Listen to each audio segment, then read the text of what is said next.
우리 기독교는 그리스도의 십자가와 부활의 두 가지 사건 위에 세워졌습니다. 하나님 아들이신 예수님께서 우리의 죄를 대속하기 위하여 십자가에 못 박혀 죽으시고 3일 만에 사망 권세이시고 무덤에서 다시 살아나셨습니다.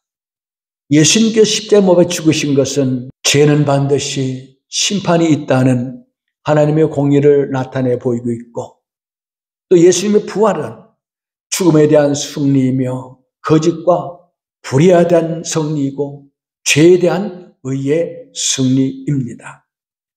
그리고 이 예수님의 부활은 많은 객관적인 증거들을 가지고 있는 역사적 사건입니다. 많은 분들이 예수님의 부활을 부정합니다.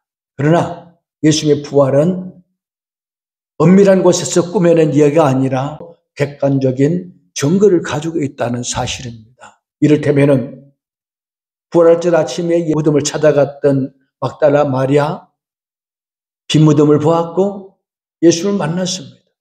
또 예수는 제자들에게 나타내 보여주셨고, 무엇보다도 500여 명이 한자리에 모였을 때도 찾아오셨습니다. 예수님의 부활은 환상이라고 생각하는 사람이 있습니다만, 그러나 500명이 한꺼번에 같은 환상을 볼 수는 없는 것이죠. 그리고 예수님은 많은 사람들이 보는 앞에 하늘로 올라가셨습니다. 무엇보다도 예수님의 부활을 증거하다가 순교를 당한 사도들과 성도들이 예수님의 부활을 더욱더 확실하게 증거해 주고 있습니다. 여러분, 거짓을 위해서 자기 목숨을 바칠 사람이 어디 있겠습니까?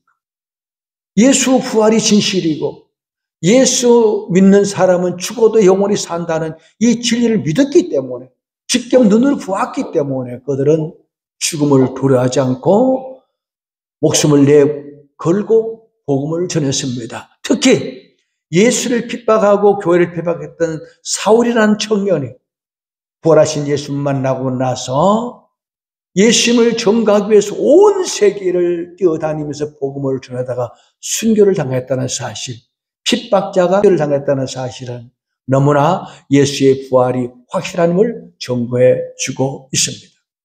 그 예수님께서 나는 부활이요 생명이니 나를 믿는 자는 무릇 죽어도 살겠고 무릇 살아서 나를 믿는 자는 영원히 죽지 아니하리라고 하신 이 말씀대로 예수 그리스도의 부활을 믿는 저와 여러분들은 이제 죽어도 영원히 사는 영생을 선물로 받았습니다. 그리고 방금 제가 읽어드린 요한복음 20장 19절로 23절까지 있는 이 말씀은 부활하신 주님께서 제자들이 모인 곳에 나타나신 현장을 보도하고 있습니다. 오늘 본문은 이렇게 시작하고 있습니다. 이날 후 안식 후 첫날 저녁 때에 제자들이 유대인들을 두어 모인 곳에 문을 닫았더니 예수께서 오사 가운데 서서 이르시되, 여기서 언급한 안식 후 첫날 저녁 때는 부활하신 날 저녁 어두워진 시간 오후 8시경입니다. 그리고 이 제자들이 유대인들을 두려워하여 방문을 잠그고 숨어 있었다라고 그렇게 말씀하고 있죠. 근데 여기 보니까 문이라 하지 않고 문들이라고 말하고 있습니다. 이 말은 당시 제자들이 그 집에 있는 문이라는 문은 다 걸어 잠겼다는 사실을 나타내 보여주고 있습니다. 왜 그랬을까요? 그것은 당시의 제자들의 심리적 상태를 잘 나타내 보여주고 있습니다. 당시 예수님의 제자들은 예수님이 죽은 이후에 죽음에 대한 충격에 빠져 있었습니다. 그리고 예수님께서 당하신 것처럼 자신들도 유대인이 잡아가서 죽일까 봐 두려움에 사로잡혔습니다. 아주 극도의 두려움을 느꼈기 때문에 문이라는 문은 다 걸어 잠궜다 그렇게 말씀해 주고 있습니다. 바로 이런 상황이었는데 예수님이 가운데 오셔서 섰어요. 문을 열고 들어온 것이 아니라 갑자기 호련히 나타나셨어요. 그리고 제자들에게 제일 먼저 못 자고 난 손과 창자국난 옆구리를 보여주십니다. 그리고 나서 오늘 본문에 보니까 4가지 중요한 말씀을 하셨습니다. 오늘 아침에는 주님께서 부활하신 후에 제자들에게 찾아오셔서 하신 4가지 말씀의 의미가 무엇인가를 함께 살펴보면서 은혜를 받으려고 합니다. 먼저 제자들에게 나타나신 예수님께 첫 번째 하신 말씀은 너희에게 평강이 있을지어다 라는 말씀입니다.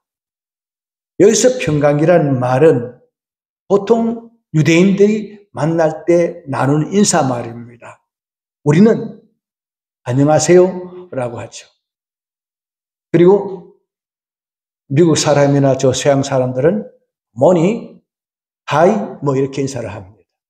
이게 바로 평강이 있을지다라는 말은 유대인의 인사말, 히브리어로는 샬롬인데 히라브로는 에이레네라는 단어입니다.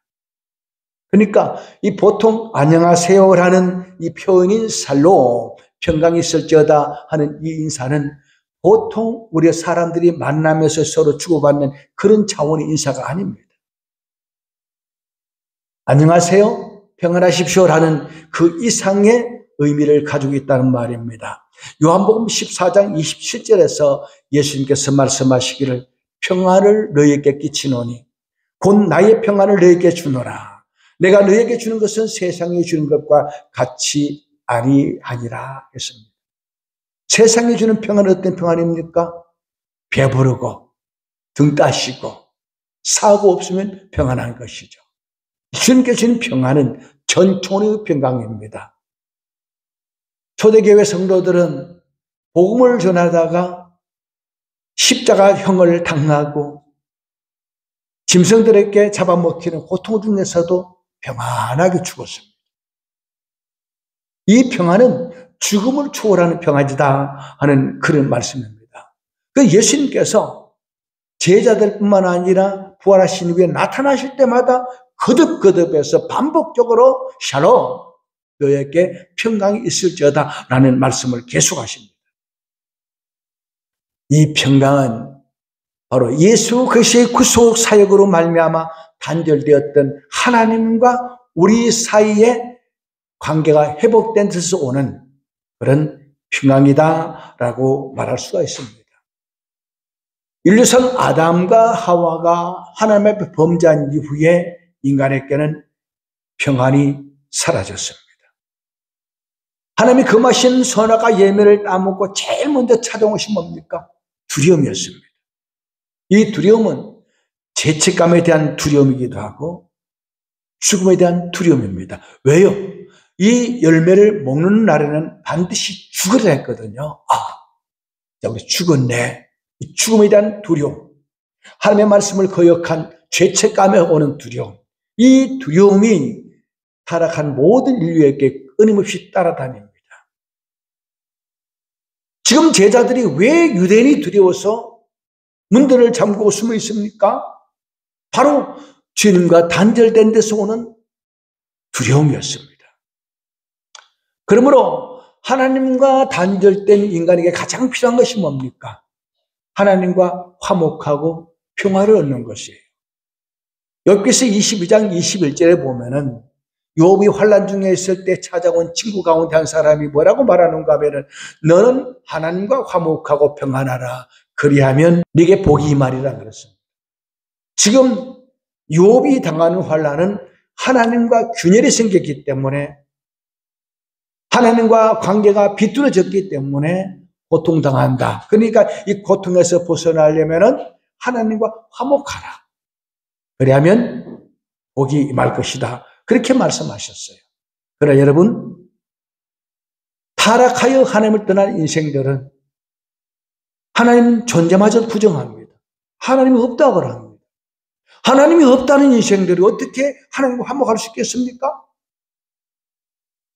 그래서 하나님이 직접 인간의 몸을 입고 이 땅에 찾아오셨어요. 그분이 바로 십자가에 못 박혀 죽으셨다가 부활하신 예수 그리스도이십니다. 예수께서 왜 십자가에 못 박혀 죽으셨습니까? 하나님과 우리 사이를 가로막고는 죄담을 제거하시고 하나님과 원수된 우리를 하나님과 화목시키기 위하여 화목제물로 오신 것입니다. 그 예수님께서 십자가에 못 박혀 운명하실 적에 성소의 휘장이 위로부터 아래로 쫙 찢어졌다고 그랬죠. 이 성소의 휘장은 성소와 지성소 사이를 가로막고 있는 휘장인데 이 지성소는 아무나 못 들어갑니다. 지성소 안에는 하나님의 법궤가 있어요. 하나님 임재를 상징합니다. 이 지성소에는 1년에 한 번씩 대제사장이 속죄일에 속죄 제물을 가지고 들어가서 속죄 제사를 드리도록 이렇게 휘장을 가려 있습니다. 그런데 예수님이 못 박혀 죽으실 때, 운명하셨을 때 성소 휘장이 가려졌다는 말은 예수께서 십자가에 죽으심으로 우리 모든 죄가 제거되고 하나님 우리 사이를 가로막은 죄의 담이 무너짐으로 이제는 우리가 하나님 앞에 때를 따라 돕는 어려운 배포자 앞에 담대히 나가서 하나님과 화목해졌다는 것을, 하나님과 이제 평화를 누릴 수 있다는 것을 잘 보여주고 있습니다. 그리고 예수님께서 너희에게 평강이 있을지어다 라고 하신 후에 손과 옆구리를 보여주셨습니다. 왜 손과 옆구리를 보여주셨을까요? 예수님이 양손과 발에 십자가에 못 박혀 죽으시고 옆구리에 창에 들어 죽으셨단 말이에요. 그런데 왜 부활하신 주님께서 이 손과 옆구리를 보여주는가 하면은 얘들아 내가 죽었으나 다시 살아났다.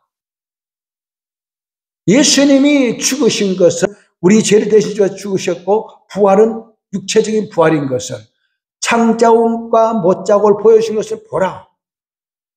내가 살아났어. 그러니 너희가 이제는 영원히 살 것이다. 그러니까 죽음의 공포에서 해방하라. 유대인을 두려워하지 말라. 너희는 영원히 살 것이다. 그런 의미에서 평강이 있을지어다 하고 옆구리와 손과 옆구리를 보여준 것입니다. 그리고 20절 말미에 보면은 예수님의 손과 옆구리를 본 이 제자들이 크게 기뻐했다라고 말씀하고 있습니다. 이 말은 비로소 제자들이 예수님의 부활을 확신했다 하는 그런 의미의 말입니다. 이제 우리는 오늘 주님 앞에 나와 예배 드리는 것은 하나님과 화목했기 때문에 하나님과 교통하는 평화를 누리게 되었다 하는 그런 말입니다. 예수께서 믿는 모든 성도의 마음속에는 이제 두려움이 없습니다. 부활하신 우리 주님께서는 우리 마음의 모든 두려움을 몰아내고 생명이 넘치는, 생명이 샘솟는 참된 평화를 우리에게 선물로 주셨어요. 모든 경계에서 벗어난 확실한 의에서 오는 평강입니다. 사람이 죄를 지으면요 두려워요. 그러나 죄 없는 사람은 두려움이 없어요. 이 주님 주신 평안으로 우리는 소망 중에 살아갑니다. 우리 인생길에는 가난과 실패와 여러 가지 질고들이 많은 괴로움을 우리에게 가져다 줍니다. 그러나 이런 것들이 부활하신 예수를 믿는 우리 인생들을 평안으로 인도해 주고 있다 하는 그런 말씀입니다. 저와 여러분들은 이제 죄와 사망에서 해방되었습니다. 죽어도 영원히 산다는 놀라운 소망을 주셨습니다. 그러므로 주께서 부활하셔서 처음 하신 너에게 평강이 있을지단 이 축복이 항상 여러분 심령 속에 넘쳐나기를 주의 이름으로 축복합니다. 이제 죽음의 두려움이 사라졌어요. 그래서 예수님의 제자들 가운데 사도 요한을 제외한 다른 모든 사도들은 부활하신 주님을 전가하다가 다 순교를 당했어요. 예수를 부인하면 살려준다 했지만 예수를 부인하지 않고 죽으면 죽어라 하는 이유가 뭡니까? 너 죽여라. 너희들이 나를 죽이면은 나는 오늘 천국 간다. 이 확신이 있기 때문에 사도들 그리고 성도들은 죽음을 두려워하지 않았습니다. 세상에서 가장 강한 사람이 어떤 사람입니까? 죽음에서 해방된 사람이에요. 죽음을 두려워하지 않으면 더 이상 두려울 것이 없습니다. 정말 여러분, 사람들이 살아가면서 나이가 들고 여기저기 나이가 들면 다 몸이 망가져서 여기저기 아픈 데가 많습니다. 거동도 불편해집니다. 이제 나는 죽는구나 하면은 믿음 없는 사람은 절망입니다. 그러나 우리는 죽어도 천국 가니까, 영원히 사니까 이 죽음의 두려움에서 해방되기를 다시 한번 주의 이름으로 축복합니다. 그 다음에 예수님께서 부활하신 후에 제자 두 번째 하신 말씀 뭡니까? 아버지께서 나를 보내신 것 같이 나도 너희를 보내노라. 여기 아버지께서 나를 보내셨다고 했죠? 성부 하나님이, 성자 하나님 그리스도를 왜 이 땅에 보내셨습니까? 그것은 그 아들을 믿는 자에게 영생을 얻게 하시려고 그 아들을 보내셨어요. 요한복음 3장 16절에 보면은 하나님이 세상을 이처럼 사랑하사 독생자를 주셨으니 이는 그를 믿는 자마다 멸망하지 않고 영생을 얻게 하려 하심이라, 그렇게 말씀하셨습니다.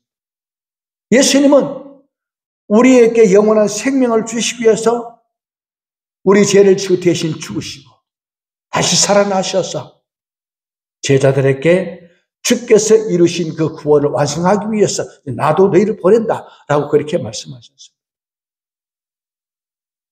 그러니까 주께서 이미 이루어 놓으신 구원을 완성하는데 우리들을 동역자로 택하시고 세상에 보내신다 하는 그런 말씀입니다. 이 보낸다 하는 이 말은 그 원문의 뜻을 보면은 파송한다라는 뜻을 가지고 있습니다. 파송한다는 말이 뭡니까? 중요한 책임을, 사명을 주어서 파송한다는 의미를 갖고 있죠. 이는 곧 대통령이 우방 나라에 자신이 직접 가지 않고 그 정권 대사, 특사에게 임무를 줘서 보냅니다.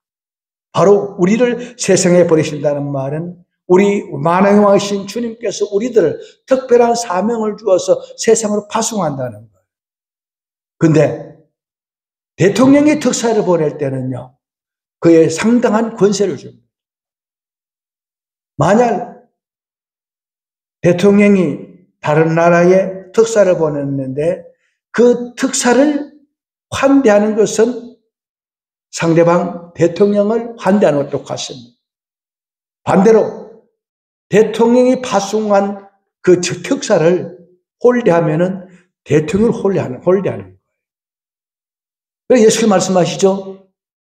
너희를 영접하는 자는 나를 영접하는 것이고 너희를 미워하는 자는 나를 미워한다 할 만큼 우리는 주님이 가진 권세와 능력을 위임받아서 세상으로 보내셨단 말이에요. 그리고 대통령의 특사를 파송하게 되면은 모든 필요한 경비를 전적으로 국가에서 지원해 줍니다. 마찬가지로 우리가 복음을 전하면은 전도하는 데 필요한 것을 하나님이 책임지고 공급해 준다 하는 그런 의미를 가지고 있습니다. 그럼 마태복음 10장 9절 10절에 보면은 예수님께서 70인의 제자를 전도하기 위해서 파송할 때 하신 말씀이 이렇습니다. 너희 전대에 금이나 은이나 동을 가지지 말고 여행을 위하여 배낭이나 두불옷이나 신이나 지팡이를 가지지 말라. 이는 일꾼이 자기의 먹을 것을 받는 것이 마땅합니다. 전도하러 보내면서 이제 먹고 입고 사는 걱정하지 말라. 내가 너희를 보내니까 내가 다 책임져 주겠다는 그런 말씀이에요. 무엇보다도 대통령의 특사를 우방나라에 파송할 때는 그 특사만 혼자 갑니다. 그런데 주님이 우리를 세상에 파송할 때 주님이 함께 가셔요. 우리만 보내는 게 아니에요. 마태복음 28장 19절 20절 말씀 보니까 하늘과 땅의 모든 권세를 가신 주님께서 말씀하시기를 너희는 가서 모든 족속으로 제자를 삼아 아버지와 아들과 성령의 이름으로 세례를 주고 내가 너희 분반 모든 것을 가르치게 하라. 올지어다 세상 끝날까지 내가 항상 너희와 함께 하리라 했습니다. 영광의 주님이 함께 가서 우리가 복음을 전하면은 주님께서 열매를 맺게 하시고 거두게 하신다고 말씀하고 있습니다. 요한복음 4장 36절 37절 말씀 보면은 거두는 자가 이미 삭도 받고 영생에 이르는 열매를 모으나니 이는 뿌리는 자와 거두는 자가 함께 즐거워하게 하려 함이라. 그런즉 한 사람이 심고 다른 사람이 거둔다는 말이 옳도다. 이게 무슨 말인가? 주님 이 땅에 오셔서 복음의 생명의 씨앗을 심었어요. 우리는 그 심은 열매를 거두면 되는 겁니다.